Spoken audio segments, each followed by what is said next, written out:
دوسرا معاملہ ہے جنید جمشید کا. جنید جمشید کو جتنا بھی یاد کیا جائے کم ہے. بہت خوبصورت انسان, فنکار تو خیر وہ بڑا تھا ہی, لیکن اکثریت شاید یہ نہ جانتی ہو کہ وہ انسان کتنا بڑا تھا, اور اس کا مذہبی میلان کے ساتھ کوئی تعلق نہیں ہے.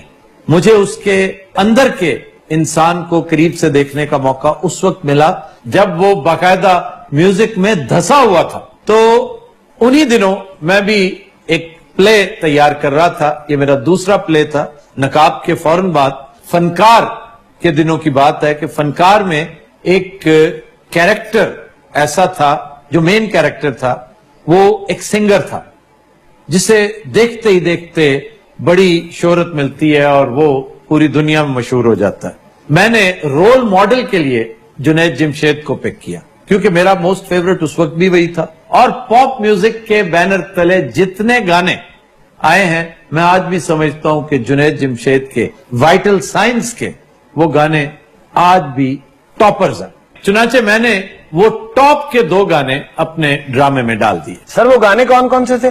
ایک تو تھا یہ شام پھر نہیں آئے گی, اور اس کے جدا ہونے کے بعد یہ گانا اور زیادہ بامانی ہو گیا ہے, اور دوسرا تھا سن جانا. چنانچہ میں نے جنید جمشید کو فون کیا. یہ بات آج سے تقریباً 19-20 سال پرانی ہے, 1998 کی, کیونکہ ان دنوں کاپی رائٹس کا بڑا تذکرہ تھا. یہ قانون بھی آ چکا تھا اور قدم قدم پر خدشہ بھی رہتا ہے کہ آپ کو چیلنج نہ کر دیا جائے. میں نے فون کیا اور میں نے گزارش کی کہ جناب میں یہ ایک ڈرامہ بنا چکا ہوں, تکمیل کے مراحل سے تقریباً گزر چکا ہے, اور اس کے مین کیریکٹر کو بلڈ کرنے کے لیے میں نے رول ماڈل آپ کو رکھا ہے, اور آپ ہی کے 2 گانے میں نے اس میں ڈالے ہیں, اور اگر آپ اجازت دیں تو میں شامل کر لوں, اور اگر آپ اجازت نہیں دیں گے تو میں نہیں کروں گا, اس لیے کہ پے کرنے کی پوزیشن میں نہ میں ہوں نہ میرا پروڈیوسر ہے. تو میں چونکہ رائٹر ڈائریکٹر تھا اس ڈرامے کا, اس لیے فون کرنا میرا ہی بنتا تھا. انہوں نے کہا اچھا جناب ٹھیک ہے آپ یہ بنا رہے ہیں, نام کیا ہے اس کا؟ میں نے کہا جی فنکار. اچھا نام تو اچھا ہے, تو میرے اوپر ہے یہ. میں نے کہا نہیں, وہ کیریکٹر ایسا ہے کہ جس سے میں نے انسپریشن آپ سے لی ہے. کہنے لگے اچھا کیا ہے, کیا کیریکٹر کیسا؟ میں نے کہا جی وہ پازیٹیو کیریکٹر نہیں ہے, وہ تقریباً ویلن کا بلکہ ایک بڑے مین اور بڑے لالچی شخص کا کیریکٹر ہے. کیا خوب, تبھی تم مجھ سے مانگ رہے ہو یہ؟ کہ یار یہ تو آپ کمال کر رہے ہیں, اور یہ تو زیادتی ہو جائے گی میرے ساتھ, کیونکہ میرے چاہنے والے جو ہیں وہ میرے بارے میں کیا سوچیں گے, اور گانے وہ جو ابھی تک ہم نے پراپرلی انہیں مارکیٹ ہی نہیں کیا. تو میں نے کہا پھر میرے لیے کیا حکم ہے, یعنی آپ یوں کریں کہ اس میں کچھ تبدیلی کر سکتے ہیں آپ. میں نے کہا تبدیلی اگر میں کر بھی سکتا تو میں انکار کر دیتا, میں تبدیل نہیں کروں گا.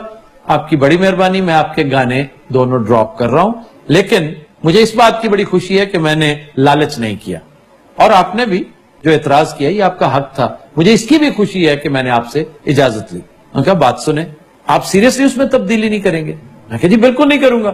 ہی سیڈ کہ آپ کا ڈرامہ انجر ہوگا. میں نے کہا ہونے دیں. اچھا پھر آپ چلا لیں. واہ واہ واہ. تو میں نے کہا میں خود ایک فنکار ہوں, میں کس طرح برداشت کروں گا کہ آپ کا کیا کرایا کام میری وجہ سے خراب ہو. اس دن سے میں قائل ہو گیا تھا کہ جنید جمشید پر اللہ تعالیٰ نے یہ جو کرم کیا نا, دیکھیں اس دور میں ہزاروں لوگ اس فیلڈ میں آئے, جی بڑے بڑے فنکار, پڑھے لکھے, یہ پڑھے لکھوں کی ایک فوج تھی جو میوزک میں فلم میں آئے, اور ان کا سرخیل جنید جمشید تھا. مجھے سمجھ آ گئی کہ اللہ تعالیٰ نے اتنا کرم اس پہ کیوں کیا. اور یہ جو توکل کرنے والے لوگ ہوتے ہیں نا, سیلانی لوگ ہوتے ہیں, حالانکہ بڑا ماڈرن آدمی تھا, لیکن سچ پوچھیں تو ماڈرن درویش اگر کسی نے دیکھنا ہو تو اس دور کا جنید جمشید تھا. اور پھر وقت نے ثابت کیا, دیکھیں وہ کیسے دوسری طرف آ گیا.